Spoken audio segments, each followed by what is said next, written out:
Hi, ಎಲ್ಲರೂ ಹೇಗಿದ್ದೀರಾ? ಹೇಗೆ ಓದ್ತಾ ಇದ್ದೀರಾ? ಮಸ್ತಾಗಿ ಪ್ರಿಪೇರ್ ಆಗ್ತಿದ್ದೀರಾ ಅಂದ್ಕೊತೀನಿ.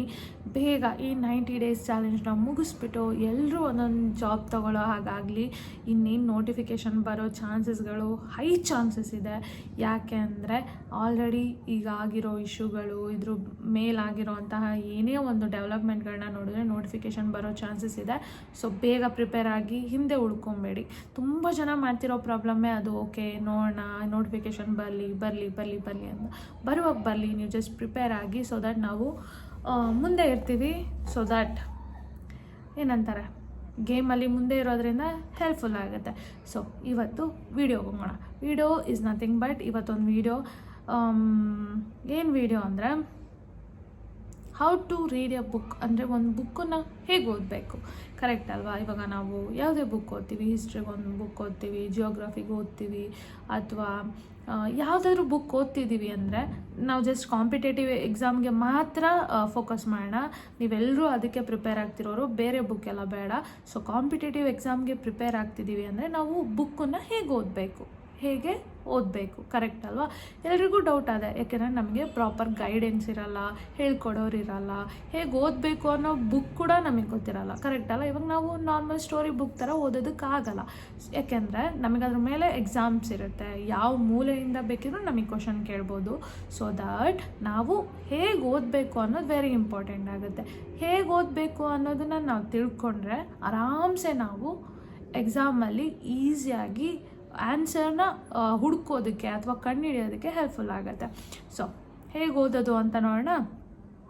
ಸೊ ಫಸ್ಟು ನಿಮಗೆ ಈಸಿ ಆಗಲಿ ಅನ್ನೋ ಥರನೇ ಈಸಿಯಾಗಿ ಪಾಯಿಂಟ್ ವೈಸ್ ಹೇಳ್ತೀನಿ. ಕರೆಕ್ಟಾಗಿ ನೆನ್ಪಿಟ್ಕೊಳ್ಳಿ, ವಿಡಿಯೋ ಎಂಡ್ ತನಕ ನೋಡಿ. ಯಾಕೆಂದರೆ ಸೊ ದಟ್ ನಿಮಗೆ ಅವಾಗ ಅರ್ಥ ಆಗುತ್ತೆ.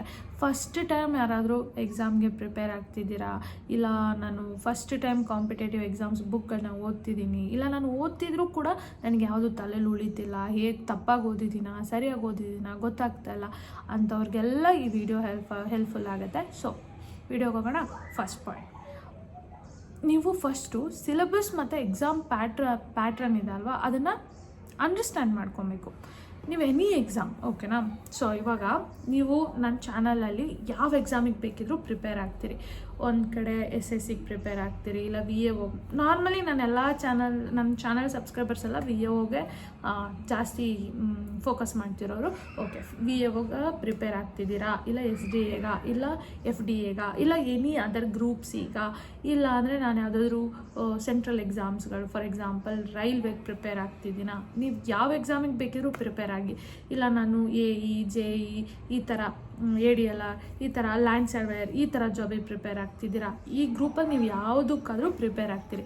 ಫಸ್ಟು ನೀವೇನು ಮಾಡಬೇಕು, ನಿಮ್ಮ ಸಿಲೆಬಸ್ ಕಾಪಿನ, ನಾನು ಆಲ್ರೆಡಿ ಎಲ್ಲ ವಿಡಿಯೋದಲ್ಲೂ ಹೇಳಿದ್ದೀನಿ, ಮತ್ತೆ ಹೇಳ್ತೀನಿ, ಸಿಲೆಬಸ್ ಕಾಪಿನ ಪ್ರಿಂಟ್ ತೊಗೊಂಡು ನಿಮಗೆ ಗೊತ್ತಾಗಿಲ್ಲ ಸಿಲೆಬಸ್ ಅಂದರೆ ನೀವು ನನಗೆ ಕಮೆಂಟಲ್ಲಿ ಕೇಳಿ. ಸೊ ದಟ್ ನಾನು ಶೇರ್ ಮಾಡ್ತೀನಿ, ಇಲ್ಲ ನಾನು ಟೆಲಿಗ್ರಾಮ್ ಚಾನಲಲ್ಲಿ ಶೇರ್ ಮಾಡ್ತೀನಿ.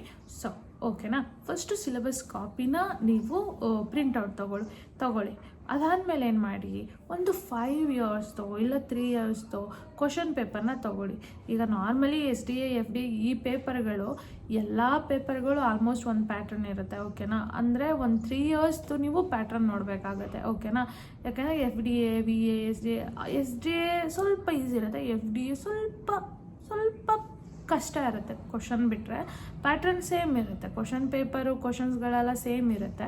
ಸೊ ಅದಕ್ಕೆ ನಾನು ಏನು ಹೇಳಿ, ಗ್ರೂಪ್ C ಒಂದು ವೇಳೆ ನೀವು KE ಅವ್ರು ಬರೀತಿದ್ದೀರಾ ಅಂದರೆ KE ಅವರು ನಡೆಸಿರೋ ಅಂತಹ ಅಥವಾ KPSC ಅವ್ರು ನಡೆಸಿರೋಂಥ ಒಂದು 3 ಇಯರ್ಸ್ ಕ್ವಶನ್ ಪೇಪರ್ ಇಲ್ಲ 5 ಇಯರ್ಸ್ ಕ್ವಶನ್ ಪೇಪರ್ನ ತೊಗೊಂಡು ಆ ಪ್ಯಾಟ್ರನ್ನ ಚೆಕ್ ಮಾಡಿ. ಯಾವ ಸಿಲೆಬಸ್ಸಿಂದ ಎಷ್ಟು ಕ್ವಶನ್ ಕೇಳಿದ್ದಾರೆ, ಯಾವುದರಿಂದ ಯಾವ್ಯಾವ ಇಂಪಾರ್ಟೆಂಟ್ ಕ್ವಶನ್ಸ್ ಬಂದಿದೆ, ಯಾವ ಚಾಪ್ಟರಿಂದ ಬಂದಿದೆ, ಯಾವ ಸಬ್ಜೆಕ್ಟಿಂದ ಎಷ್ಟು ಕ್ವಶನ್ಸ್ ಬಂದಿದೆ, ಇದನ್ನು ಅನಾಲಿಸಿಸ್ ಮಾಡಬೇಕಾಗತ್ತೆ. So first syllabus, then old question paper, exam pattern analysis first, ಓಕೆನಾ? ಸೊ ಆಲ್ರೆಡಿ ಹೇಳಿರೋ ಥರ ಅಫಿಷಿಯಲ್ ಸಿಲೆಬಸ್ನ ಚೆಕ್ ಮಾಡಿ, ಪ್ರೀವಿಯಸ್ ಕ್ವಶನ್ ಪೇಪರ್ನ ಅನಾಲಿಸಿಸ್ ಮಾಡಿ, ಅಂಡರ್ಸ್ಟ್ಯಾಂಡ್ ಟಾಪಿಕ್ ವೆಯ್ಟೇಜ್ ಎಷ್ಟಿದೆ, ಅಂದರೆ ಯಾವ ಟಾಪಿಕಿಂದ ಯಾವ ಸಬ್ಜೆಕ್ಟಿಂದ ಎಷ್ಟು ಕ್ವಶನ್ಸ್ ಬರುತ್ತೆ ಅಂದರೆ ಪಾಲಿಟಿಯಿಂದ ಎಷ್ಟು ಕ್ವಶನ್ ವೆಯ್ಟೇಜ್ ಯಾವುದಕ್ಕೆ weightage normally polity history environment geography ನೋಡಿ ಪಾಲಿಟಿ 10 ಕ್ವಶನ್ ಕೇಳಿದರೆ ಹಿಸ್ಟ್ರಿಯಿಂದ ಒಂದು 8 ಕ್ವಶನ್ ಇಲ್ಲ 10 ಕ್ವಶನು ಬರ್ಬೋದು ಎನ್ವೈರನ್ಮೆಂಟಿಂದ ಒಂದು 6 ಕ್ವಶನ್ 7 ಕ್ವಶನ್ ಬರ್ಬೋದು ದೆನ್ ಜಿಯೋಗ್ರಫಿಯಿಂದ ಒಂದು 6 ಕ್ವಶನ್ಸ್ ಬರ್ಬೋದು ದೆನ್ ಕರೆಂಟ್ ಅಫೇರ್ಸಿಂದ ಒಂದು 8 ಕ್ವಶನ್ಸ್ 7 ಕ್ವಶನ್ಸ್ ಬರ್ಬೋದು ದೆನ್ ಆ್ಯಪ್ಟಿಟ್ಯೂಡಿಂದ ಒಂದು 15 ಕ್ವಶನ್ ಆ್ಯಪ್ಟಿಟ್ಯೂಡ್ ಮೆಂಟಲ್ ಎಬಿಲಿಟಿ ಅಂತ ತಗೊಳ್ಳೋಣ ಮೆಂಟಲ್ ಎಬಿಲಿಟಿಯಿಂದ ಒಂದು 20 ಕ್ವಶನ್ಸ್ ಬರ್ಬೋದು 15 question max to max so ಈ ಥರ ವೆಯ್ಟೇಜ್ ಇದೆ ಅಲ್ವಾ ಸೊ ನಾವು ಫಸ್ಟ್ ಏನು ಮಾಡಬೇಕು ಯಾವ್ಯಾವುದಕ್ಕೆ ಯಾವ್ಯಾವ ಸಬ್ಜೆಕ್ಟ್ಸ್ಗಳಿಗೆ ಎಷ್ಟು ವೆಯ್ಟೇಜ್ ಇದೆ ಅನ್ನೋದನ್ನು ನೋಡ್ಕೊಬೇಕು ಓಕೆನಾ ಸೊ ದೆನ್ ಮೈಂಡಲ್ಲಿ ಇನ್ನೊಂದು ಇಂಪಾರ್ಟೆಂಟ್ ಆಗುತ್ತೆ ಏನು ಅಂದರೆ ನೀವೊಂದು ಟಾಪಿಕ್ನ ಅನಾಲಿಸಿಸ್ ಮಾಡುವಾಗ will this come in the exam ಅಂದರೆ ಈ ಟಾಪಿಕ್ ಎಕ್ಸಾಮಲ್ಲಿ ಬರುತ್ತಾ ನೀವು ಎನಿ ಚಾಪ್ಟರ್ಸ್ಗಳನ್ನ ಓದ್ತಾರೆ ಇವಾಗ ಒಂದು ಬುಕ್ ಓದ್ತಾ ಇದ್ದೀರಾ ಓಕೆನಾ ಆ ಬುಕ್ ಓದುವಾಗ ಏನೋ ಒಂದು ಬಂತು ಫಾರ್ ಎಕ್ಸಾಂಪಲ್ ಗಾಂಧಾರ ಆರ್ಟ್ ಅಂದ್ಕೊಂಡು ಅದನ್ನು ಓದುವಾಗ ಫಸ್ಟು ನಿಮಗೆ ಏನು ಬರಬೇಕು ಗಾಂಧಾರ ಆರ್ಟ್ ಅಂದರೆ ಯಾವುದ್ರಲ್ಲಿ ಓದ್ತಿರ್ತೀವಿ ಆರ್ಟ್ ಆ್ಯಂಡ್ ಆರ್ಕಿಟೆಕ್ಚರ್ ಕರೆಕ್ಟಾ ಸೊ ಫಸ್ಟು ಮೈಂಡಿಗೆ ಏನು ಬರಬೇಕು ಅಂದರೆ ಓಕೆ ಆರ್ಟ್ ಆ್ಯಂಡ್ ಆರ್ಕಿಟೆಕ್ಚರಲ್ಲಿ ಯಾವ್ಯಾವ ಕ್ವಶನ್ಸ್ಗಳು ಕೇಳ್ಬೋದು ಅಜಂತ ಎಲ್ಲೋರ ಆರ್ಟ್ ಸ್ಟೈಲ್ಗಳು ಗಾಂಧಾರ ಸೊ ಇದ್ರ ಬೇಸಿಸ್ ಮೇಲೆ ಏನಾದರೂ ಕೇಳ್ತಾರಾ ಈ ಟಾಪಿಕ್ ಬರುತ್ತಾ ಅನ್ನೋದು ನಿಮಗೆ ಅನಿಸಿದ್ರೆ ಅಫ್ಕೋರ್ಸ್ ನೀವು ಸ್ಟಡಿ ಮಾಡಬೇಕಾಗತ್ತೆ ಯಾಕಂದರೆ ನೀವು ಆಲ್ರೆಡಿ ಹಳೆ ಪೇಪರ್ ನೋಡಿರೋದ್ರಿಂದ ನಿಮಗೊಂದು ಐಡಿಯಾ ಬರುತ್ತೆ ಓಕೆ ಈ ಟಾಪಿಕ್ ಬರ್ಬೋದು ಅನ್ನೋದು ಬರುತ್ತೆ ಓಕೆನಾ ಸೊ ಇದು ಫಸ್ಟ್ ದೆನ್ ಸೆಕೆಂಡ್ಗೆ ಹೋಗೋಣ ಸ್ಟೆಪ್ ರೀಡಿಂಗ್ ಮೆಥಡ್ ಅಂದರೆ ಇದು 3 step reading method very important 3 step reading method first ರೀಡಿಂಗಲ್ಲಿ ಹೆಂಗೆ ಓದೋದು ಹೇಳ್ತೀನಿ ಫಸ್ಟ್ ರೀಡಿಂಗ್ ಕೊಡ್ತಿದ್ದೀರಾ ಆ ಬುಕ್ಕನ್ನ ಫಸ್ಟ್ ಟೈಮ್ ಅಂದರೆ ಫಸ್ಟು ನಿಮಗೆ ಬೇಸಿಕ್ ಅಂಡರ್ಸ್ಟ್ಯಾಂಡಿಂಗ್ ಮಾತ್ರ ಅಷ್ಟೇ ಬೇಸಿಕ್ ಓಕೆ ಏನೇನಾಯಿತು ಬೇಸಿಕ್ ಅಷ್ಟೇ ಓಕೆನಾ ಇಲ್ಲಿ ಈ ಥರ ರಾಜ ಇದ್ದ ಅವನು ಇಲ್ಲಿ ರೂಲ್ ಮಾಡ್ದ ಈ ಸ್ಟೇಟಲ್ಲಿ ರೂಲ್ ಮಾಡ್ದ ಅವನು ಈ ಎಲ್ಲ ಫೈಟ್ಗಳು ಮಾಡ್ದ ಫಾರ್ ಎಕ್ಸಾಂಪಲ್ ಅಶೋಕ ಯಾವ ಡೈನೆಸ್ಟಿಗೆ ಬರ್ತಾನೆ ಸಿಂಪಲ್ ಇವೆಲ್ಲ ಅಶೋಕ ಒಂದೊಂದು ಸ್ಟೋರಿ ನಿಮಗೆ ನೋಡಿ ಬೇಸಿಕ್ ಅಂದರೆ ಹೀಗೆ ಹೇಳ್ತೀನಿ ನೀವು ಸ್ಕೂಲಲ್ಲಿ ಅಶೋಕನ ಬಗ್ಗೆ ಓದಿರ್ತೀರ ಕರೆಕ್ಟ್ ಅಲ್ವಾ ಏನೇನು ಗೊತ್ತಿರುತ್ತೆ ಓಕೆ ಅಶೋಕ ಮೌರ್ಯನ್ ಡೈನೆಸ್ಟಿಗೆ ಬರ್ತಾನೆ ಅನ್ನೋದಂತೂ ಬಂದಿರುತ್ತೆ ದೆನ್ ಅವನು ಕಳಿಂಗ ವಾರ್ ಮಾಡ್ದ ಕರೆಕ್ಟ್ ಅಲ್ವಾ ಅದು ಗೊತ್ತಿರುತ್ತೆ ಸೊ ಆ ವಾರ್ಫೇರಲ್ಲಿ ಹೆವಿ ಬ್ಲಡ್ ಶೆಡ್ನ ನೋಡ್ಬಿಟ್ಟು ಅವನೇನು ಮಾಡ್ದ ಇನ್ನು ಮುಂದೆ ವಾರ್ ಮಾಡೋದು ಬೇಡ ನಾನು ಬುದ್ಧಿಸಮ್ಗೆ ಸಪೋರ್ಟ್ ಮಾಡೋಣ ಆ ರಿಲಿಜನ್ನ ಅವನು ಇಷ್ಟಪಟ್ಟ ಆ ರಿಲಿಜನ್ನ ಸ್ಪ್ರೆಡ್ ಮಾಡೋಣ ಸಪೋರ್ಟ್ ಮಾಡೋಣ ಅನ್ನೋ ಥರ ಏನು ಮಾಡ್ದ ಆ ಬುದ್ಧಿಸಮ್ ಸ್ಪ್ರೆಡ್ ಆಗೋದಕ್ಕೆ ಅವನು ಅದಕ್ಕೆ ಬೇಕಾಗಿರೋವಂಥ ಮಿಷನರಿ ಆ್ಯಕ್ಟಿವಿಟೀಸ್ಗಳೆಲ್ಲ ನಡೆಸ್ದ ಕರೆಕ್ಟ್ ಅಲ್ವಾ ಸೊ ಇದು ನೀವು ಸ್ಕೂಲಲ್ಲಿ ಓದಿದ್ದು ಬಟ್ ಇವತ್ತಿಗೂ ಕೂಡ ನಿಮಗೆ ನೆನಪಿದೆ ಕರೆಕ್ಟ್ ಅಲ್ಲ ಆಲ್ಮೋಸ್ಟ್ ಎಲ್ರಿಗೂ ಗೊತ್ತಿರುತ್ತೆ ಓದಿದ್ದಾರೆ ಅಂದಮೇಲೆ ಸೊ ಇದೇನು ಅಂದರೆ ಬೇಸಿಕ್ ರೀಡಿಂಗ್ ಅಂದರೆ ಫಸ್ಟ್ ಟೈಮ್ ನೀವು ಓದುವಾಗ ಬೇಸಿಕ್ ಅಂಡರ್ಸ್ಟ್ಯಾಂಡಿಂಗ್ ಮಾತ್ರ ಡೆಪ್ತ್ ನಾಲೆಡ್ಜ್ ಬೇಡ ಬೇಸಿಕ್ ಒಂದು ಸ್ಟೋರಿ ಬುಕ್ ಓದೋ ಓಕೆ ಇಲ್ಲಿ ಹಿಂಗಾಯಿತು ನೆಕ್ಸ್ಟ್ ಓಕೆ ಯಾರೋ ಬ್ರಿಟಿಷರ್ಸ್ ಬಂದರು ಫ್ರೆಂಚ್ ಅವ್ರು ಬಂದರು ಆಮೇಲೆ ಏನಾಯಿತು ಆಮೇಲೆ ಅವ್ರು ಹೆಂಗೆ ವಾಪಸ್ ಹೋಗುವಾಗ ಏನೇನು ಮಾಡಿಬಿಟ್ಟು ಹೋದ್ರು ಇದೆಲ್ಲ ಬೇಸಿಕ್ ಇವಾಗ ಕೆಲವೊಂದು ಡೀಟೇಲ್ಸ್ಗಳು ಬರುತ್ತೆ ಓಕೆ ಈ ಇಯರಲ್ಲಿ ಅವ್ರು ಬಂದರು ಈ ಆ್ಯಕ್ಟ್ಸ್ಗಳೆಲ್ಲ ತಗೊಂಬಂದರು ಇದೆಲ್ಲ ಮಾಡಿದ್ರು ಆ ಟೈಮಲ್ಲಿ ಯಾವ್ಯಾವ ವಾರ್ಸ್ಗಳು ನಡೀತು ಇದೆಲ್ಲ ಸ್ವಲ್ಪ ಫಸ್ಟ್ ರೀಡಿಂಗಲ್ಲಿ ಬೇಡ ಫಸ್ಟ್ ರೀಡಿಂಗಲ್ಲಿ ನಮಗೆ ಬೇಸಿಕ್ ಅಂಡರ್ಸ್ಟ್ಯಾಂಡಿಂಗ್ ಇದ್ದರೆ ಸಾಕಾಗತ್ತೆ ಓಕೆನಾ ದೆನ್ ಇನ್ನೊಂದೇನು ಅಂದರೆ ರೀಡ್ ಸ್ಲೋಲಿ ಸ್ವಲ್ಪ ನಿಧಾನಕ್ಕೆ ಓದಿ ಯಾಕೆಂದರೆ ಫಸ್ಟು ಟೈಮ್ ಓದುವಾಗ ತುಂಬಾ ಟೈಮ್ ಹಿಡಿಯುತ್ತೆ ಸೊ ಅದಕ್ಕೆ ಹೇಳ್ತೀನಿ ಸ್ವಲ್ಪ ನಿಧಾನಕ್ಕೆ ಓದಿ ಫೋಕಸ್ ಆನ್ ಕ್ಲಾರಿಟಿ ಅಂದರೆ ಕ್ಲಾರಿಟಿ ಓಕೆ ನನಗೆ ಈ ಟಾಪಿಕ್ ಅರ್ಥ ಆಯ್ತಾ ಓಕೆ ಅಂದರೆ ಕ್ಲಾರಿಟಿ ಮೇಲೆ ನಿಮಗೆ ಫೋಕಸ್ ಇರಲಿ ಓಕೆನಾ ಸುಮ್ಮನೆ ಓದ್ಕೊಂಡು ಹೋಗ್ತಿದ್ದೀನಿ ಬೇಡ ಸ್ವಲ್ಪ ಕ್ಲಾರಿಟಿ ಕೊಡಿ ಸ್ವಲ್ಪ ಬೇಸಿಕ್ ಅಂಡರ್ಸ್ಟ್ಯಾಂಡಿಂಗ್ ಕೊಟ್ಕೊಳ್ಳಿ ಓಕೆನಾ ದೆನ್ ಇದರಲ್ಲೇ ಹೆಡ್ಡಿಂಗಲ್ಲೇ ಹೇಳ್ತೀನಿ ಅಂದರೆ 3 ಸ್ಟೆಪ್ ರೀಡಿಂಗ್ ಮೆಥಡಲ್ಲ ಇದು ಹೇಳ್ತಿರೋದು ಫಸ್ಟ್ ರೀಡಿಂಗಲ್ಲಿ ಇದು ಮಾಡಬೇಕಾಗಿರೋದು clear doubts immediately first reading ಕೊಡ್ತಿರುವಾಗ ಏನಾದರೂ ಡೌಟ್ ಬಂತಾ ಪಟ್ಟನಾಗ ಅದನ್ನು ಕ್ಲಿಯರ್ ಮಾಡ್ಕೊಳ್ಳಿ ಗೂಗಲಲ್ಲಿ ಸರ್ಚ್ ಮಾಡಿಕೊಂಡು ಇಲ್ಲ ಯೂಟ್ಯೂಬಲ್ಲಿ ನೋಡಿಕೊಂಡು ಪಟ್ಟನ ಕ್ಲಿಯರ್ ಮಾಡ್ಕೊಳ್ಳಿ ದೆನ್ ಸೆಕೆಂಡ್ ರೀಡಿಂಗಿಗೆ ಹೋಗೋಣ second reading very important reading active study ಅಂತ ಹೇಳ್ತಾರೆ ಇದಕ್ಕೆ ಅಂದರೆ ಫಸ್ಟಲ್ಲಿ ನಾವು ಬೇಸಿಕ್ ಅಂಡರ್ಸ್ಟ್ಯಾಂಡಿಂಗ್ ಮಾಡ್ಕೊಂಡ್ವಿ, ಬಟ್ ಎರಡನೇದ್ರಲ್ಲಿ ನಾವು ಸೆಕೆಂಡ್ ರೀಡಿಂಗಲ್ಲಿ ಆ್ಯಕ್ಟಿವ್ ಸ್ಟಡಿ ಮಾಡ್ಕೊತೀವಿ. ಹೇಗೆ? ಹೈಲೈಟ್ ಇಂಪಾರ್ಟೆಂಟ್ ಪಾಯಿಂಟ್ಸ್ಗಳು ಬರುತ್ತಲ್ವ, ನಾನು ಹೇಗೆ ಹೈಲೈಟ್ ಮಾಡಬೇಕು ಅನ್ನೋದು ನಿಮ್ಗೆ ಹೇಳ್ತೀನಿ. Don't worry. ಸೊ ಸುಮ್ಮನೆ ಬುಕ್ ಪೂರ್ತಿ ಹೈಲೈಟ್ ಅಂತೂ ಮಾಡೋಕ್ಕೆ ಹೋಗ್ಬೇಡಿ ಪ್ಲೀಸ್, ಸ್ವಲ್ಪ ವೆಯ್ಟ್ ಮಾಡಿ. ಓಕೆನಾ ಹೇಳ್ತೀನಿ. ಹೈಲೈಟ್ ಇಂಪಾರ್ಟೆಂಟ್ ಪಾಯಿಂಟ್ಸ್ಗಳು, ಫಾರ್ ಎಕ್ಸಾಂಪಲ್ ಯಾವುದಾದ್ರೂ ಇಯರು, ಯಾವುದಾದ್ರೂ ಪ್ಲೇಸು, ಯಾವುದಾದ್ರೂ ವಾರ್ ಪ್ಲೇಸಸ್ಗಳು ಅಥವಾ ಇಂಪಾರ್ಟೆಂಟ್ ಆರ್ಟಿಕಲ್ಸ್ಗಳು, ಈ ಥರ ಎಲ್ಲ ಬರ್ತಿದೆ ಅಂದರೆ, ಇಲ್ಲ ಯಾವುದಾದ್ರೂ ಒಂದು ಇಂಪಾರ್ಟೆಂಟ್ ಮೀಟಿಂಗ್ ನಡೆದಿರುತ್ತೆ, ಇಲ್ಲ ಏನಾದರೂ ಒಂದು ಇಂಪಾರ್ಟೆಂಟ್ ಯಾವುದಾದ್ರೂ ಪರ್ಸನ್ ನೇಮ್ ಬಂದಿರುತ್ತೆ, ಇದನ್ನು ಹೈಲೈಟ್ ಮಾಡ್ಕೊಳ್ಳಿ. ಓಕೆನಾ? ಎಲ್ಲದಕ್ಕೂ ಬೇಡ. ದೆನ್ ಸೆಕೆಂಡ್ ರೀಡಿಂಗಲ್ಲಿ ಇನ್ನೊಂದು ಇಂಪಾರ್ಟೆಂಟ್, ಮೇಕ್ ಶಾರ್ಟ್ ನೋಟ್ಸ್, ಸ್ವಲ್ಪ ಶಾರ್ಟ್ ನೋಟ್ಸ್ಗಳನ್ನ ಮಾಡ್ಕೊಳ್ಳಿ. ಓಕೆನಾ? ದೆನ್ ರೈಟ್ ಕೀವರ್ಡ್ಸ್ಗಳನ್ನ ಬರ್ಕೊಳ್ಳಿ. ಅಂದರೆ ಇಂಪಾರ್ಟೆಂಟ್ ಕೀವರ್ಡ್ಸ್ಗಳು ಬರುತ್ತೆ. ಅಂದರೆ ಕೀವರ್ಡ್ಸ್ಗಳಂದರೆ ಏನು ಅಂದರೆ, ಈಗ ಏನು ಎಕ್ಸಾಂಪಲ್ ಕೊಡಲಿ ಯೋಚನೆ ಮಾಡ್ತಾ ಇದ್ದೀನಿ. ಹಿಸ್ಟ್ರಿಯಲ್ಲಿ ಕೊಡಲಾ, ಎನ್ವೈರನ್ಮೆಂಟಲ್ ಕೊಡಲಾ? ಎನ್ವೈರನ್ಮೆಂಟಲ್ ಕೊಡ್ತೀನಿ. ಇವಾಗ ಫಾರ್ ಎಕ್ಸಾಂಪಲ್ ಮಾರುಸುಪಿಯಲ್ಸ್ ಅಂದರೆ ಅದೊಂದು ಕ್ಯಾಟಗರಿ ಆಫ್ ಮ್ಯಾಮಲ್ ಕ್ಯಾಟಗರಿಯಲ್ಲಿ ಬರುತ್ತೆ ಅಲ್ವಾ. ಮಾರುಸುಪಿಯಲ್ಸ್ ಅಂದರೆ ಆ ವರ್ಡ್ನ ಫಸ್ಟ್ ಟೈಮ್ ನೀವು ಕೇಳಿರ್ತೀರ. ಓಕೆನಾ? ಹಂಗೆ ಕೇಳಿದ ತಕ್ಷಣ ನೀವು ನೆಕ್ಸ್ಟ್ ಟೈಮ್ ಅದು ಓದುವಾಗ ನೆನಪಿರಲ್ಲ. ಓಕೆನಾ? ಆ ಥರ ಕೀವರ್ಡ್ಸ್ಗಳನ್ನ ಏನು ಮಾಡಿ ಅಂದರೆ ಅದನ್ನು ಬರ್ಕೊಳ್ಳಿ. ಓಕೆನಾ? ಆ ವರ್ಡ್ಸ್ಗಳು ನೆನಪಿರಲ್ಲ. ಇವಾಗ ಫೈಟೋಪ್ಲಾಂಕ್ಟಾನ್ಸ್ ಇವೆಲ್ಲ ಫಸ್ಟ್ ಟೈಮ್ ಆ್ಯಕ್ಚುಲಿ ನಿಮಗೆ ಓದುವಾಗ ನೆನಪೇ ಇರಲ್ಲ. ಎರಡನೇ ಸಲ ಓದುವಾಗ ಏನಾಗುತ್ತೆ, ಸ್ವಲ್ಪ ನೆನಪಿರುತ್ತೆ. ಕರೆಕ್ಟ್ ಅಲ್ವಾ? ಸೊ ಝೂಪ್ಲಾಂಕ್ಟಾನ್, ಫೈಟೋಪ್ಲಾಂಕ್ಟಾನ್, ದೆನ್ ಪೌಚರ್ಸ್, ಇವೆಲ್ಲ ಇಂಗ್ಲೀಷ್ ಮೀಡಿಯಮ್ ಅವರಿಗೆ. ಕನ್ನಡದಲ್ಲೂ ಅಷ್ಟೇ ಸೇಮ್ ಇದೇ ಥರ ವರ್ಡ್ಸ್ಗಳು ಯಾವುದಾದ್ರೂ ನಿಮಗೆ ಹೊಸ ವರ್ಡ್ಗಳು ಅನ್ನಿಸ್ತಿದೆ ಅಂದರೆ ಪಟ್ಟನಾಗ ಅದನ್ನು ನೋಟ್ ಮಾಡ್ಕೊಳ್ಳಿ, ಸೊ ದ್ಯಾಟ್ ನಿಮಗೆ ಈಸಿಯಾಗಿ ನೆನಪಿರುತ್ತೆ. ಓಕೆನಾ? Then focus on facts, dates, definitions. ಓಕೆನಾ? ಫ್ಯಾಕ್ಟ್ಸು, ಡೇಟ್ಸು, ಫ್ಯಾಕ್ಟ್ಸ್ ಅಂದರೆ ಏನು? ಈ ಪರ್ಸನ್ ಇವನನ್ನ ಇಲ್ಲಿ ಕೊಲೆ ಮಾಡ್ದ. ಓಕೆನಾ? ಯಾವ ಡೇಟಲ್ಲಿ? Date very important. 1743, 1733, anything is fine. Then definition, ಇವಾಗ ಫಾರ್ ಎಕ್ಸಾಂಪಲ್ ಇದರಲ್ಲಿ ಈಕಾಲಜಿ, ವಾಟ್ ಈಸ್ ಈಕಾಲಜಿ ಅಂತ ಕೇಳೋದು. What is environment, basic definition ಗೊತ್ತಿರಬೇಕಲ್ಲ ನಿಮಗೆ. ಸೊ ಇದನ್ನು ಏನು ಮಾಡ್ಕೊಳ್ಳಿ ಅಂದರೆ ಫೋಕಸ್ ಮಾಡ್ಕೊಳ್ಳಿ ಸೆಕೆಂಡ್ ರೀಡಿಂಗಲ್ಲಿ. ಓಕೆನಾ? ದೆನ್ ಈ ಪೀರಿಯಡಲ್ಲೇ ಪ್ರಾಕ್ಟೀಸ್ ಎಲಿಮಿನೇಷನ್ ಮೆಥಡ್. MCQ ಏನಾದರೂ ನೀವು ಸಾಲ್ವ್ ಮಾಡ್ತಿದ್ರೆ ಈ ಪೀರಿಯಡ್ ಆಫ್ ಟೈಮಲ್ಲಿ ಎಲಿಮಿನೇಷನ್ ಮೆಥಡ್ನ ಫಾಲೋ ಮಾಡ್ಕೊಳ್ಳಿ. ಓಕೆನಾ? Then third reading. ಓಕೆನಾ? ಥರ್ಡ್ ರೀಡಿಂಗಲ್ಲಿ ಏನು ಮಾಡಿ ಅಂದರೆ ಎಕ್ಸಾಮ್ ಮೋಡಿದು ನೀವು ಕಂಪ್ಲೀಟಾಗಿ ಎಕ್ಸಾಮ್ ಮಾಡಿ ರೆಡಿ ಆಗಿರಬೇಕು. ಈ ಪೀರಿಯಡ್ ಆಫ್ ಟೈಮಲ್ಲಿ ಎಕ್ಸಾಮ್ಗೆ ನೀವು ಕಂಪ್ಲೀಟಾಗಿ ರೆಡಿ ಆಗಿರಬೇಕು. ಸೊ ಈ ಪೀರಿಯಡಲ್ಲಿ ನೀವು MCQಗಳನ್ನ ಸಾಲ್ವ್ ಮಾಡಬೇಕು, ನೋಟ್ಸ್ಗಳನ್ನ ರಿವೈಸ್ ಮಾಡಬೇಕು. ಆಲ್ರೆಡಿ ಹೇಳಿದ್ದೀನಿ. ಓಕೆನಾ? MCQ ಮತ್ತು ಆ MCQ ಸಾಲ್ವ್ ಮಾಡುವಾಗ ಏನಾದರೂ ರಾಂಗ್ ಆಗಿದರೆ ಅದನ್ನು ಅನಾಲಿಸಿಸ್ ಮಾಡಬೇಕು. ಸೊ ಇದು ಎಕ್ಸಾಮ್ ಮೋಡ್. ಥರ್ಡ್ ರೀಡಿಂಗಲ್ಲಿ revision, exam mode, then MCQ solving ಇರಬೇಕು. ದೆನ್ ಥರ್ಡ್ ಪಾಯಿಂಟ್ಗೆ ಹೋಗೋಣ. ಇವಾಗ ನಾವು ಸೆಕೆಂಡ್ ಪಾಯಿಂಟಿಗೆ ಹೇಳಿದೆ ಹಿಂಗೆ ರೀಡ್ ಮಾಡಿ, ತ್ರೀ ಸ್ಟೆಪ್ ರೀಡಿಂಗ್ ಮೆಥಡ್ ಹೇಳಿದೆ ಅಲ್ವಾ. Then third, use this formula while reading. ಏನದು formula? What, why, how, example. ಓಕೆನಾ?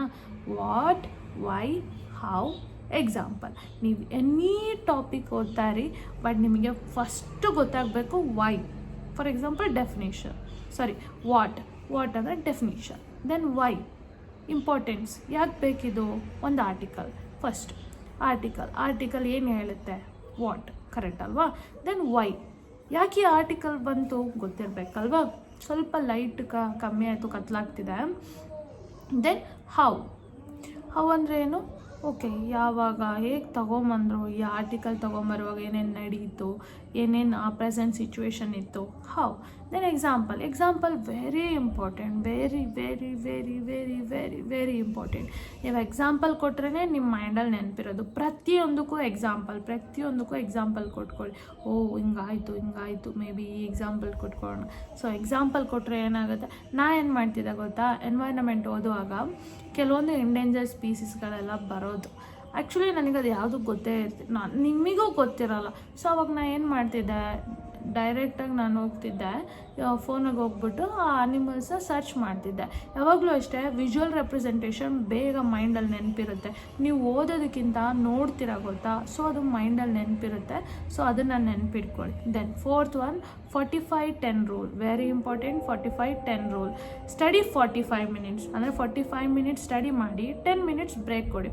ಇದನ್ನು 5 to 6 ಡೈಲಿ ರಿಪೀಟ್ ಮಾಡ್ಕೊಳ್ಳಿ. ಅಂದರೆ 5 to 6 ಸೈಕಲ್ಸ್ಗಳು ನಡಿಬೇಕು ಒನ್ ಡೇಗೆ. 45 ನಿಮಿಷ ಓದಬೇಕು, ದೆನ್ 10 minutes ಬ್ರೇಕ್ ಕೊಡಬೇಕು. Then 5th one revision strategy, revised within 24 hours. For example ಇವತ್ತೆಲ್ಲ ಓದಿದ್ದೀರಾ ಅಂದರೆ ಸಂಜೆ ಮಲಗೋಕ್ಕಿಂತ ಮುಂಚೆ ಇವತ್ತೇನು ಓದಿದ್ದೀರೋ ಜಸ್ಟ್ ಗ್ಲಾನ್ಸ್ ಮಾಡ್ಕೊಳ್ಳಿ, ಕಣ್ಣು ಮುಚ್ಕೊಂಡು. ಓಕೆ, ಈ ಟಾಪಿಕ್ ಓದೆ, ಈ ಟಾಪಿಕ್ ಓದೆ. ಇಟ್ಸ್ ಓಕೆ, ನಿಮಗೆ ಕೆಲವೊಂದು ನೆನ್ಪು ಬಂದಿಲ್ಲ ಅಂದರೂ ಇಟ್ಸ್ ಓಕೆ, ಬಟ್ ನೀವು ಏನು ಓದಿದ್ದೀರೋ ಅಷ್ಟನ್ನು ಗ್ಲಾನ್ಸ್ ಮಾಡ್ಕೊಳ್ಳಿ, ಕಣ್ಣು ಮುಚ್ಕೊಂಡು. ಓಕೆ, ಹಿಂಗಾಯಿತು, ಇದೆಲ್ಲ ಓದಿದೆ, ಇದೆಲ್ಲ ಆಯಿತು ಅನ್ನೋದು ಗ್ಲಾನ್ಸ್ ಮಾಡಬೇಕು. Revision very important. Revise after 7 days. 7 daysಗೆ ಒಂದ್ಸಲ ಫುಲ್ 1 ವೀಕಲ್ಲಿ ಏನು ಓದಿದ್ದೀರೋ ಅದನ್ನು ರಿವಿಷನ್ ಮಾಡಬೇಕು. Then 30 days revise after 1 month complete ಆದಮೇಲೆ ಇನ್ನೊಂದು ರಿವಿಷನ್. ಡೈಲಿ ಒಂದು ರಿವಿಷನ್, 7 daysಗೆ ಒಂದು ರಿವಿಷನ್, 30 daysಗೆ ಒಂದು ರಿವಿಷನ್. ವೆರಿ ಇಂಪಾರ್ಟೆಂಟ್, ಓಕೆನಾ. ದೆನ್ ಯಾವುದಾದ್ರು ಮಿಸ್ಟೇಕ್ಗಳೆಲ್ಲ ಅವಾಯ್ಡ್ ಮಾಡಬೇಕು ಅಂತ ಹೇಳ್ತೀನಿ. Don't read multiple books. ನಾನು ಆಲ್ರೆಡಿ ಹೇಳಿದ್ದೀನಿ, ಮಲ್ಟಿಪಲ್ ಸೋರ್ಸಸ್ಗಳನ್ನ ಇಡೋಕ್ಕೆ ಹೋಗಬೇಡಿ. ಒಂದು ಸಬ್ಜೆಕ್ಟ್ಗೆ ಒಂದು book is more than enough. So multiple ಬುಕ್ಸ್ಗಳು ಬೇಡ, ಒಂದು ಸಬ್ಜೆಕ್ಟ್ ಒಂದು ಬುಕ್ ಅಷ್ಟೇ. Don't underline entire book. ನಾನು ಆಲ್ರೆಡಿ ಹೇಳಿದ್ದೀನಿ, ಇಡೀ ಬುಕ್ಕನ್ನು ಹೈಲೈಟ್ ಮಾಡಬೇಡಿ. ಫಸ್ಟ್ ಟೈಮ್ ಯಾರಾದರೂ ಓದ್ತಿದ್ದಾರೆ ಅಂದರೆ ಇದು ತಪ್ಪು ನಡೆಯುತ್ತೆ, ಯಾಕೆಂದರೆ ನಾನು ಕೂಡ ಮಾಡಿದ್ದೀನಿ. ಸೊ ಈ ತಪ್ಪು ನಡೆಯುತ್ತೆ. ಮೇ ಬಿ ತುಂಬ ಸ್ಮಾರ್ಟ್ ಇರೋರು ಮಾಡ್ದಲೇನೂ ಇರ್ಬೋದು, ನಮ್ಮ ಥರ ಇರೋರು ಸ್ವಲ್ಪ ಮಾಡ್ಬೋದು, ಇಟ್ಸ್ ಓಕೆ. ಸೊ ಅದಕ್ಕೆ ಹೇಳ್ತಿದ್ದೀನಿ, ಫಸ್ಟ್ ರೀಡಿಂಗಲ್ಲಿ ಹೈಲೈಟ್ ಮಾಡಬೇಡಿ, ಇಡೀ ಬುಕ್ಕನ್ನ ಅಂಡರ್ಲೈನ್ ಮಾಡೋಕ್ಕೆ ಹೋಗಬೇಡಿ, ಓಕೆನಾ. ಫಸ್ಟ್ ಟೈಮ್ ಓದುವಾಗ ಹಂಗೆ ಅನಿಸುತ್ತೆ, ಎಲ್ಲ ಲೈನು ಇಂಪಾರ್ಟೆಂಟ್ ಅಂತಲೇ ಅನಿಸುತ್ತೆ. ಸೊ ಫಸ್ಟ್ ಟೈಮ್ ಇದನ್ನು ಅವಾಯ್ಡ್ ಮಾಡಿ. Then don't avoid MCQ practice, very important. Question ಸಾಲ್ವಿಂಗ್ನ ಅವಾಯ್ಡ್ ಮಾಡೋಕ್ಕೆ ಹೋಗಬೇಡಿ. ನಂಗೆ ಗೊತ್ತಿಲ್ಲ ಇಲ್ಲಿ ತನಕನೂ ಕುತ್ಕೊಂಡು ಪೇಷನ್ಸಾಗಿ ಯಾರು ವೀಡಿಯೋ ನೋಡ್ತಿದ್ದಾರೋ, ಯಾರಾದರೂ ನೋಡ್ತಿದ್ರೆ ಮಾತ್ರ ಈ ಪಾಯಿಂಟ್ ಅವ್ರಿಗೆ ಗೊತ್ತಾಗುತ್ತೆ. ಅದಕ್ಕೆ ನಾನು ಆಲ್ರೆಡಿ ಹೇಳಿದ್ದು, ದಯವಿಟ್ಟು ನೋಡಿದ್ರೆ ಮಾತ್ರ ಗೊತ್ತಾಗುತ್ತೆ. ನಿಮಗೋಸ್ಕರನೇ ಈ ವಿಡಿಯೋ ಮಾಡ್ತಿರೋದು. Don't avoid MCQ practice. MCQ practice ಮಾತ್ರ ಮಾಡೋಕ್ಕೆ ಹೋಗಬೇಡಿ, ಅವಾಯ್ಡ್ ಮಾಡೋಕ್ಕೆ ಹೋಗಬೇಡಿ. ರೆಗ್ಯುಲರ್ ಮಾಡಿ. ಡೈಲಿ 10 MCQ ನಾನು ಕೊಡ್ತಾ ಇದ್ದೀನಿ, ಆರಾಮ್ಸೆ ಮಾಡಿ. ದೆನ್ ಡೋಂಟ್ ಪೋಸ್ಟ್ಪೋನ್ ರಿವಿಷನ್ನ ಪೋಸ್ಟ್ಪೋನ್ ಮಾಡಬೇಡಿ. ನಾನು ಆಲ್ರೆಡಿ ಹೇಳಿದ್ದೀನಿ, daily, weekly, monthly revision very important. ಒಂದು ಗೋಲ್ಡನ್ ರೂಲ್ ಹೇಳ್ತೀನಿ ಫೈನಲ್ ಆಗಿ, ರೀಡ್ ಲೆಸ್, ಕಮ್ಮಿ ಓದಿ, ರಿವೈಸ್ ಮೋರ್. ಜಾಸ್ತಿ ರಿವಿಷನ್ ಮಾಡಿ, ಕಮ್ಮಿ ಓದಿ. ಎಲ್ಲನೂ ಓದಬೇಕಂತ ಏನಿಲ್ಲ, ಕಮ್ಮಿ ಓದಿರೋದನ್ನೇ ರಿವಿಷನ್ ಜಾಸ್ತಿ ಮಾಡಿ. Practice MCQ, maximum MCQ. So that final ಆಗಿ ನಿಮಗೆ ನಿಮ್ಮ ರಿಸಲ್ಟ್ ಬರುತ್ತೆ. ಸೊ ಇಲ್ಲಿ ತನಕ ಯಾರಾದರೂ ಕುತ್ಕೊಂಡು ಕೇಳಿದರೆ ಎಂಡ್ ತನಕ, ಸೊ ನಿಮಗೆ ಈ ವಿಡಿಯೋದಲ್ಲಿ ಏನಿದೆಯೋ ಅದನ್ನೆಲ್ಲ ನೀವು ಫಾಲೋ ಮಾಡಿದ್ರೆ ಪಕ್ಕ 100% ನೀವು ಪಾಸ್ ಆಗೋದಂತೂ guarantee, 100% guarantee. So dear students, ಇದು ನಾನು ಹೇಳ್ತಿರೋದು, ಇದನ್ನು ಫಾಲೋ ಮಾಡೋದಕ್ಕೆ ಸ್ಟಾರ್ಟಿಂಗಲ್ಲಿ ಸ್ವಲ್ಪ ಕಷ್ಟ ಅನಿಸುತ್ತೆ, ಬಟ್ ಒಂದು ಸಲ ಮಾಡಿದ್ರೆ ಈಸಿ ಆಗುತ್ತೆ. ನಿಮ್ಮೆಲ್ರಿಗೂ ಹೆಲ್ಪ್ ಆಗಲಿ ಅಂತಲೇ ಕುತ್ಕೊಂಡು ಮಾತಾಡ್ತಿದ್ದೀನಿ. ಕತ್ಲಾಯಿತು, ಬಟ್ ಸ್ಟಿಲ್ ಬರೋ ಬೆಳಕಲ್ಲಿ ಮಾಡ್ತಿದ್ದೀನಿ. ಸೊ ನೆಕ್ಸ್ಟ್ ವಿಡಿಯೋದಲ್ಲಿ ಮತ್ತೆ ಮೀಟ್ ಆಗೋಣ. ಹೀಗೆ ಶಾರ್ಟ್ ನೋಟ್ಸ್ ಮಾಡಬೇಕು ಅನ್ನೋದೊಂದು ವಿಡಿಯೋದಲ್ಲಿ ಹೇಳ್ತೀನಿ. ದೆನ್ ಅದಾದಮೇಲೆ ಹೈಲೈಟ್ಸ್ಗಳು ಹೇಗೆ ಮಾಡಬೇಕು ಅನ್ನೋದು ಹೇಳ್ತೀನಿ. ದೆನ್ ರಿವಿಷನ್ ಹೇಗೆ ಮಾಡಬೇಕು ಅಂತ ಹೇಳ್ತೀನಿ. ದೆನ್ ಡೋಂಟ್ ವರಿ, ನೋಟ್ಸ್ನ ಕೊಡ್ತೀನಿ, ನಾನು ಮಾಡಿರೋ ನೋಟ್ಸ್ನೇ. ಬಟ್ ಸ್ವಲ್ಪ ಟೈಮ್ ಇಲ್ಲ, ಯಾಕೆಂದರೆ ನಾನು ಇಡೀ ನೋಟ್ಸ್ನ ಸ್ಕ್ಯಾನ್ ಮಾಡೋದಕ್ಕೆ ತುಂಬಾ ಟೈಮ್ ಹಿಡಿಯುತ್ತೆ, ಓಕೆನಾ. ನೀವೆಲ್ಲರೂ ಅರ್ಥ ಮಾಡ್ಕೊತೀರಾ ಅಂದ್ಕೊತೀನಿ. ಇದು ಅಷ್ಟು ಈಸಿ ಅಲ್ಲ, ಯಾಕೆಂದರೆ ನಾನು ಕೆಲಸದ ಮಧ್ಯದಲ್ಲಿ ಕೂತ್ಕೊಂಡು ವೀಡಿಯೋ ಮಾಡಿ, ಟೆಲಿಗ್ರಾಮ್ ಚಾನಲ್ನ ಮೇಂಟೈನ್ ಮಾಡಿ, ಸೊ ಅದರಲ್ಲಿ MCQಗಳನ್ನ ಡೈಲಿ ಹಾಕಬೇಕು. ಸೊ ಇದೆಲ್ಲ ಸ್ವಲ್ಪ ನನಗೂ ಕೂಡ ವೀಡಿಯೋ ಎಡಿಟಿಂಗ್ ಮಾಡಿ ನೀವು ಅಂದ್ಕೊಂಡಿರೋಷ್ಟು ಇಲ್ಲಿ ಕುತ್ಕೊಂಡಾಗ ಈಸಿ ಇಲ್ಲ, ಯಾಕೆಂದರೆ ಬೆಳಗಿಂದ ಸಂಜೆ ತನಕ ಕೆಲಸ ಮಾಡಬೇಕು. ಆಮೇಲೆ ಟೆಲಿಗ್ರಾಮ್ ಚಾನಲ್ಲು, ಈ ಕಡೆ ಯೂಟ್ಯೂಬ್ ಚಾನಲ್ಲು, ಅದರಲ್ಲಿ ಕಂಟೆಂಟ್ ಕ್ರಿಯೇಷನ್ ಮಾಡೋದು, ವೀಡಿಯೋ ಎಡಿಟ್ ಮಾಡೋದು, ವೀಡಿಯೋ ಅಪ್ಲೋಡ್ ಮಾಡಬೇಕು, ಅದಕ್ಕೆ title, description,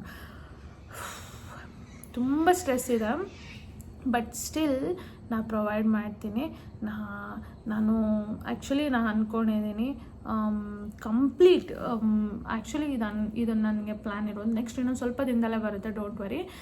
complete old question paper set ಒಂದು ರಿಲೀಸ್ ಮಾಡೋಣ ಅಂದ್ಕೊಂಡಿದ್ದೀನಿ. ಕಂಪ್ಲೀಟ್ ಗ್ರೂಪ್ ಸಿ ಯಾವುದೇ ಇದೆಯೋ ಗ್ರೂಪ್ ಸಿದು ಕಂಪ್ಲೀಟ್ ಕ್ವಶನ್ಸ್ ಪೇಪರ್ಗಳು ಕೆ ಪಿ ಎಸ್ ಸಿ ಅವ್ರದ್ದು ಒಂದು ಕಂಪ್ಲೀಟ್ ಒಂದು ಬಂಡಲ್ ಸುಮಾರು ಒಂದು 200 ಕ್ವಶನ್ ಪೇಪರ್ಸ್ಗಳ ಬಂಡಲ್ ಒಂದು question paper old question paper ಒಂದು ರಿಲೀಸ್ ಮಾಡೋಣ ಅಂದ್ಕೊಂಡಿದ್ದೀನಿ. ಎರಡನೇದು ಬಂದ್ಬಿಟ್ಟು ಕನ್ನಡ ಮೀಡಿಯಮ್ ಸ್ಟೂಡೆಂಟ್ಸ್ಗಳಿಗೆ ಆನ್ಲೈನ್ ಮಟೀರಿಯಲ್ಸ್, ಆನ್ಲೈನ್ ಸ್ಟಡಿ ಬುಕ್ಸ್ಗಳಿಗೆ ಒಂದು ಮಾಡೋಣ ಅಂದ್ಕೊಂಡಿದ್ದೀನಿ, ನಿಮಗೆ ಪ್ರೊವೈಡ್ ಮಾಡೋ ಥರ ನೋಡಿದ್ದೀನಿ. ದೆನ್ ಇಂಗ್ಲೀಷ್ ಮೀಡಿಯಮ್ ಅವರಿಗೆ ಒಂದು ಸ್ಟಡಿ ಮೆಟೀರಿಯಲ್ಸ್ ತಂದು ಪ್ರೊವೈಡ್ ಮಾಡೋಣ ಅಂತ ನೋಡಿದ್ದೀನಿ. ದೆನ್ ಫೈನಲಾಗಿ ನನ್ನ ನೋಟ್ಸ್ಗಳು, ನನ್ನ ಶಾರ್ಟ್ ನೋಟ್ಸ್ಗಳು ಆಲ್ಮೋಸ್ಟ್ ಎಲ್ಲ ಸಬ್ಜೆಕ್ಟ್ಗೂ ನಾನು ನೋಟ್ಸ್ ಮಾಡಿದ್ದೀನಿ. ಆ್ಯಪ್ಟಿಟ್ಯೂಡ್ ಇಲ್ಲ. ದೆನ್ ಇನ್ನು ಉಳಿದಿರೋ ಆಲ್ಮೋಸ್ಟ್ ಎಲ್ಲ ಸಬ್ಜೆಕ್ಟ್ಗೂ ಮಾಡಿದ್ದೀನಿ. ಯಾಕಂದರೆ ಆ್ಯಪ್ಟಿಟ್ಯೂಡ್ಗೆ ಜಸ್ಟ್ ನಾನು ಪ್ರಾಕ್ಟೀಸ್ ಮಾಡ್ಕೊಂಡು ಹೋಗಿರೋದು ಅಷ್ಟೇ, ರೀಸ್ನಿಂಗು ಆ್ಯಪ್ಟಿಟ್ಯೂಡ್ಗೆ. ಸೊ ಇನ್ನು ಉಳಿದಿದ್ದಷ್ಟದಕ್ಕೂ ನಾನು ನೋಟ್ಸ್ ಮಾಡಿದ್ದೀನಿ. ಸೊ ಈ ಎಲ್ಲ ನೋಟ್ಸ್ಗಳು ನಿಮಗೆ ಪ್ರೊವೈಡ್ ಮಾಡ್ತೀನಿ, ಡೋಂಟ್ ವರಿ. ಸೊ ಸ್ವಲ್ಪ ಟೈಮ್ ಬೇಕಷ್ಟೇ, ಬೇರೆ ಏನಿಲ್ಲ. ಸೊ ಅಲ್ಲಿ ತನಕ ಮತ್ತೆ ನೆಕ್ಸ್ಟ್ ವೀಡಿಯೋದಲ್ಲಿ ಮೀಟ್ ಆಗೋಣ. ಅಲ್ಲಿ ತನಕ ಬಾಯ್ ಬಾಯ್, ಲವ್ ಯು ಆಲ್, ಬಾಯ್.